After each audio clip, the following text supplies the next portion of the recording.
wabarakatuh. Halo, kami dari kelompok 3 mata kuliah Studi Hadis dan Hadis Tarbawi ingin menjawab pertanyaan UAS yang diampu oleh dosen Hilmi Azizi MPDI yang beranggotakan. Nama saya Imaduddin Bagus Firmansyah, NIM T 2019-8090, jurusan Tadris Biologi, mahasiswa YIN Jember.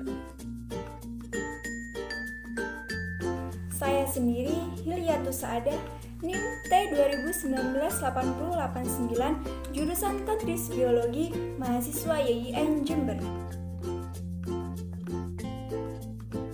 Dan nama saya adalah Ulfaiza, NIM T 2019-8088, jurusan Tadris Biologi, mahasiswa IAIN Jember.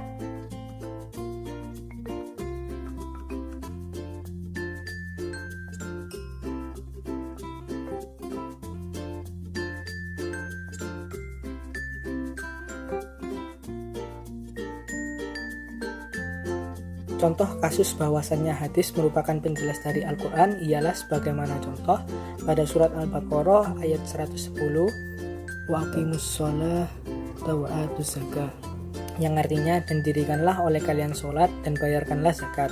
Sholat dalam ayat tersebut masih bersifat umum. Kita masih belum mengetahui mana sholat yang wajib dan mana sholat yang sunat. Kemudian bagaimana pergerakan dalam sholat tersebut. Maka adapun hadis yang menjelaskan mana yang sholat yang wajib dan mana sholat yang sunnah ialah Antolha ibnu Ubaidillah anna Arabiyan ja'a ila Rasulullah sallallahu alaihi wasallam sa'ira ra'si faqala ya Rasulullah akhbirni ma faradallahu alayya minas shalah.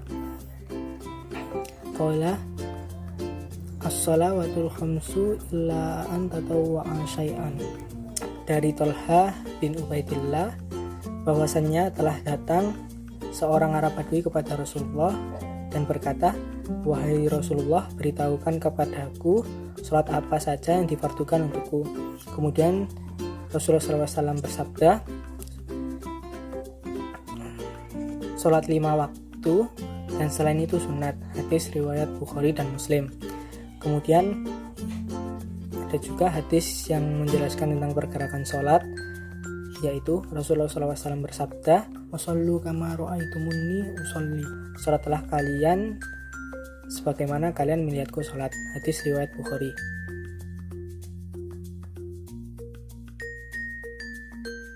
Contoh kasus ini bahwasanya hadis atau sunnah itu merupakan suatu sumber hukum Islam yang kedua setelah Al-Quran atau Mubayyin, yang dimana hadis menjadi penjelas dari ayat-ayat Al-Quran yang tidak sepenuhnya dipahami oleh umat Islam, khususnya orang awam yang baru masuk Islam.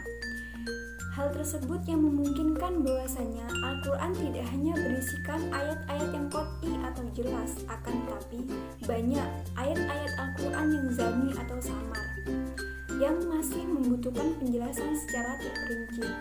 Jika ditanya, seperti apakah contoh kasus yang menyatakan bahwasanya hadis itu menjadi penjelas Al-Quran? Dan jawabannya ialah, dalam Quran surat Al-Baqarah ayat 43 menyatakan bahwa wa aqimus shalah wa atuz zakah warka'u ma'ar raki'in, yang dijelaskan dalam hadis seperti apa sholat. Usolli ra'aitumuni kama shollu, sholatlah kalian sebagaimana kalian melihatku sholat. Itu merupakan dawuhnya Rasulullah dalam hadis riwayat Bukhari. Nah, dari situ sudah dijelaskan dan sangat jelas bahwasanya hadis merupakan penjelas dari Al-Quran. Contoh kasus bahwa hadis sebagai penjelas Al-Quran, salah satunya terdapat pada surat Al-Baqarah ayat 43 yang berbunyi, Bismillahirrahmanirrahim, wa aqimus sholata wa atuz zakata warka'u ma'ar-raki'in, yang artinya, dan laksanakanlah sholat, tunaikanlah zakat, dan rukulah bersama orang-orang yang ruku. Hal ini dirincikan pada tata cara pelaksanaannya dalam hadis berikut. Sallu kama ra'aitumuni usollah, salatlah kamu sebagai kamu melihatku sholat. Dalam ayat tersebut hanya ada perintah untuk melaksanakan sholat, namun tidak dijelaskan secara rinci bagaimana cara melaksanakan sholat. Sehingga datanglah hadis ini yang menjelaskan bahwa cara melaksanakan sholat adalah sebagaimana yang telah dicontohkan oleh Rasulullah SAW.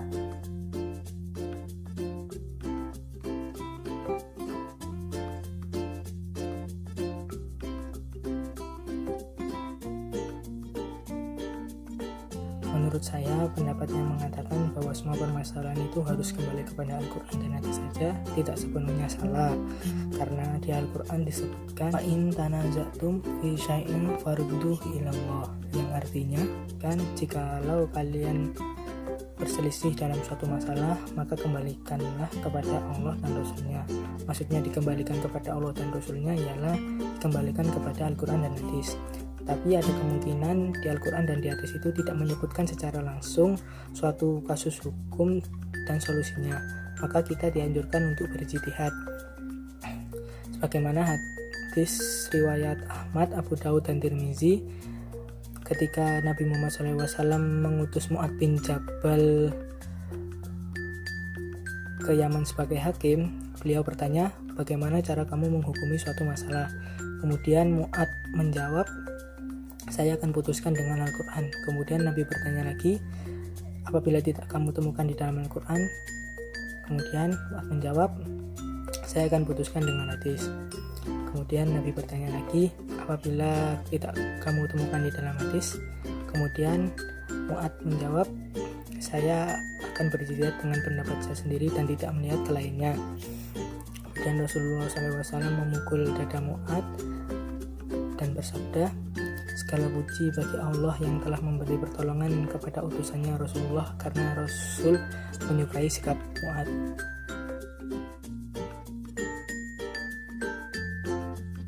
Menurut saya, jadi sumber-sumber hukum Islam itu ada 4, di antaranya Al-Quran, hadis, ijma, qiyas. Artinya, dalam suatu permasalahan, maka yang pertama kita harus mencari di Al-Quran. Jika di Al-Quran tidak ada, kita mencari di hadis. Jika di hadis tidak ada, kita mencari di ijma. Apa ijma? Ijma itu kesepakatan para sahabat, para ulama. Dan yang terakhir, kita mencari di qiyas. Apa qiyas? Qiyas itu menyamakan sesuatu yang tidak ada hukumnya kepada sesuatu yang ada hukumnya. Dengan catatan, orang yang selalu berpatokan kepada Al-Quran dan Al-Hadis, maka pastinya orang itu harus mempunyai ilmu dulu. Mengapa demikian? Karena Al-Quran dan Al-Hadis itu tidak boleh ditelan secara mentah-mentah. Artinya, Al-Quran itu ada tafsir-tafsirnya, ada asbabun nuzulnya, ada asbabul wurudnya. Begitupun dengan hadis. Hadis itu ada asbabul wurudnya, dilihat dari amhos dan mutlak muqayyad. Jadi, jika semua permasalahan-permasalahan itu dikembalikan kepada Al-Quran dan Al-Hadis dan orang itu tidak mengerti akan ilmu ulumul Quran wa ulumul hadis, maka itu tidak boleh. Maka dari itu, kita sebagai orang yang kurang mengerti akan ilmu seperti itu, apa solusinya? Solusinya ialah kita harus berpegangan kepada para ulama. Mengapa demikian?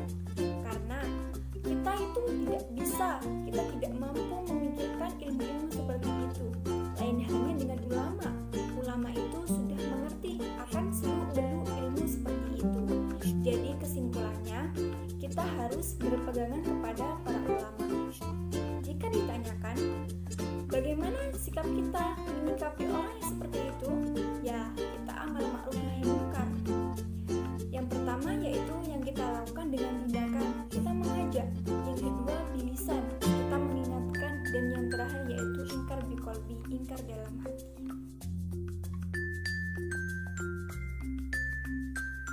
Menurut saya, seorang muslim memang harus merujuk kepada kitab pedomannya, yaitu Al-Quran dan apa yang sudah dicontohkan oleh Nabi Muhammad SAW melalui riwayat-riwayat hadisnya.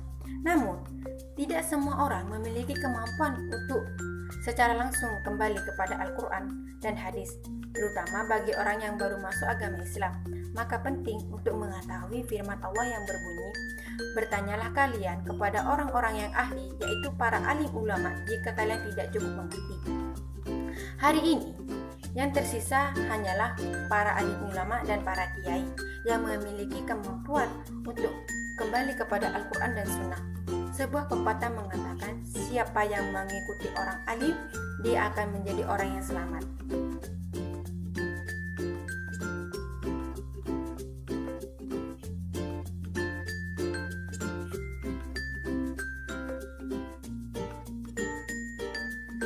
Solusi yang ditawarkan agama Islam dalam menyikapi wabah COVID-19 adalah menganjurkan sholat di rumah dan mengganti sholat Jumat dengan sholat zuhur.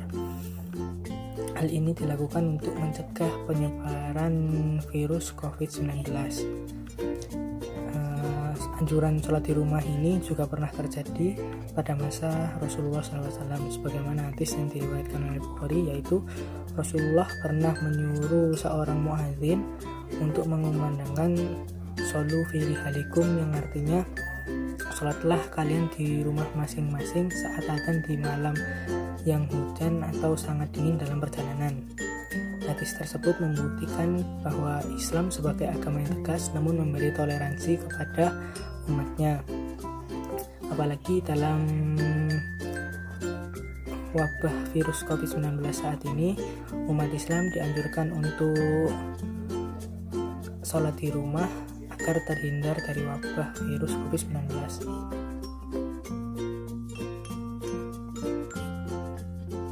Solusi yang ditawarkan oleh agama Islam dalam menyikapi wabah COVID-19 ini ialah kita harus tahu bahwasanya segala macam penyakit itu datangnya dari Allah dan obat terbaik itu hanya dari Allah.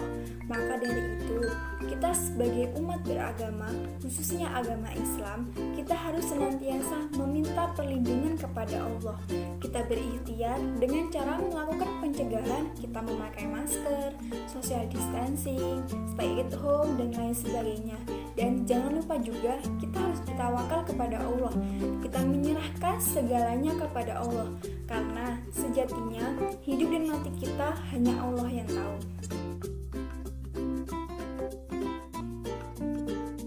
Solusi yang ditawarkan agama Islam dalam menyikapi wabah COVID-19 adalah menyikapi pandemi seperti saat ini. Hendaklah sebagai orang yang muslim, kita kembali kepada ajaran-ajaran agama kita dengan cara senantiasa meminta perlindungan kepada Allah, karena Allah lah sebaik-baiknya pelindung dan sebaik-baiknya penjaga. Berikhtiar dengan melakukan pencegahan dengan menaati protokol COVID-19, bertawakal kepada Allah. Setelah kita berusaha, hendaklah kita menyerahkan ini semua kepada Allah, karena hidup mati seorang hamba berada di tangan Allah. Yakinlah kepada Allah akan segala kesembuhan, Allah lah yang maha penyembuh.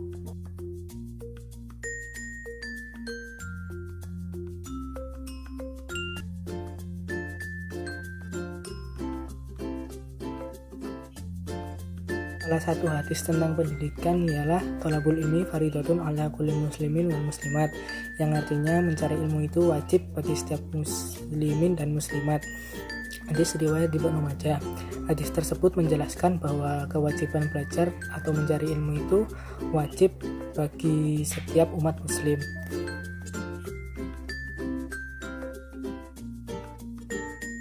Man arada dunya fa'alaihi bil ilmi wa man akhirata fa'alaihi bil ilmi wa man aradahuma fa'alaihi bil ilmi.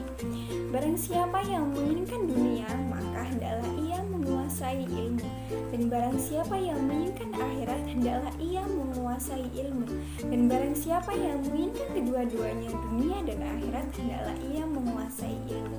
Hadis riwayat Ahmad. Dalam hadis tersebut dijelaskan bahwasanya ilmu itu sangat penting bagi kehidupan kita. Mengapa? Karena tanpa ilmu kita akan tersesat. Jadi kesimpulannya, untuk kehidupan dunia, apa fungsinya ilmu? Ilmu itu ialah sebagai pedoman hidup kita di dunia. Begitupun di akhirat. Apa fungsinya? Fungsinya yaitu buat bekal kita di kehidupan akhirat kelak. Dengan demikian, kebahagiaan dunia dan akhirat yang menjadi tujuan hidup kita insya Allah akan terwujud.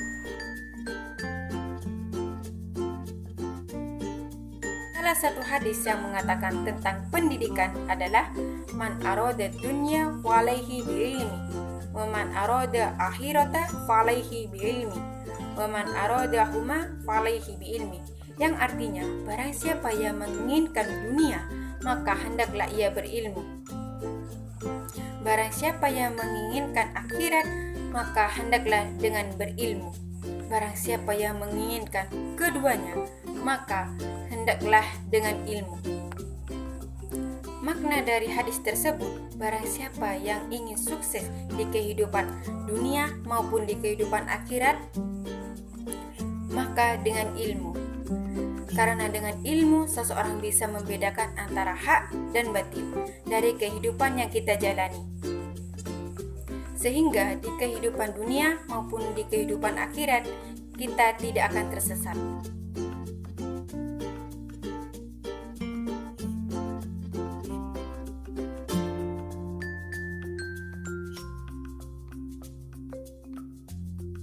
Urgensi mempelajari ilmu hadis dan hadis tarbawi dengan jurusan yang sedang kita jalani ialah kita sebagai umat muslim selain mencari ilmu dunia juga harus diseimbangi dengan ilmu akhirat. Sebagaimana hadis yang diriwayatkan Ibnu Asakir dan Anas, laisa bi khairikum man taraka dunya li khiratihi wa la khiratahu li dunyahu hatta yasibu minhum jami'an fa inna dunya balighun ilal akhirati wa la takunu kalla 'alan nas. Yang artinya, bukankah orang yang paling baik di antara kamu orang yang meninggalkan dunia untuk mengejar akhirat atau meninggalkan akhirat untuk mengejar dunia sehingga dapat memadukan keduanya? Sesungguhnya kehidupan dunia mengantarkan kamu menuju kehidupan akhirat dan janganlah menjadi beban orang lain. Hadis tersebut menjelaskan tentang ketika kita hidup di dunia, kita harus seimbang antara urusan di dunia dan urusan akhirat. Sama halnya dengan belajar.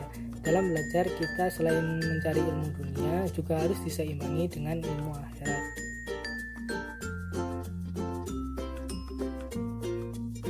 Urgensi mempelajari ilmu hadis dan hadis tarbawi ini dalam jurusan yang sedang saya jalani adalah sangat penting sekali. Mengapa demikian?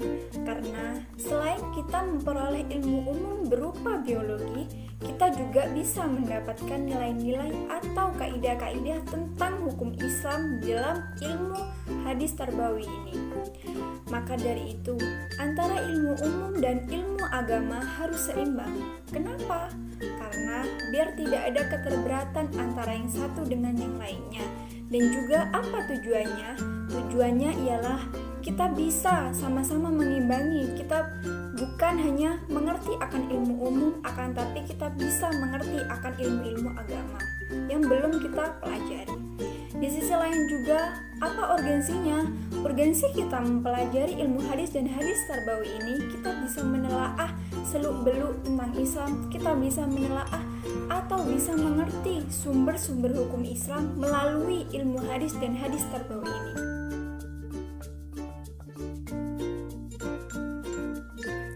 Urgensi mempelajari ilmu hadis dan hadis tarbawi dengan jurusan yang telah kita jalani adalah pentingnya mempelajari ilmu umum bukan berarti sebagai umat Islam harus lebih mementingkan ilmu umumnya saja daripada ilmu agamanya. Sedangkan sebagai seorang muslim kita harus lebih mengutamakan ilmu agamanya. Keduanya memiliki kedudukan yang sama penting. Bagaimanapun ilmu agama sebagai proteksi diri dan sebagai proteksi hati. Ilmu agama dalam lingkaran ilmu-ilmu umum berfungsi sebagai pengikat agar tidak terlalu cenderung pada satu sisi saja.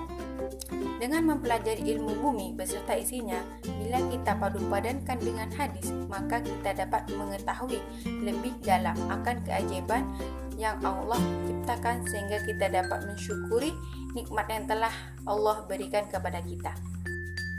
Cukup sekian jawaban UAS dari kelompok 3 studi hadis tarbawi. Semoga bermanfaat. Kurang lebihnya kami mohon maaf. Wabillahi taufiq wal hidayah. Wassalamualaikum warahmatullahi wabarakatuh.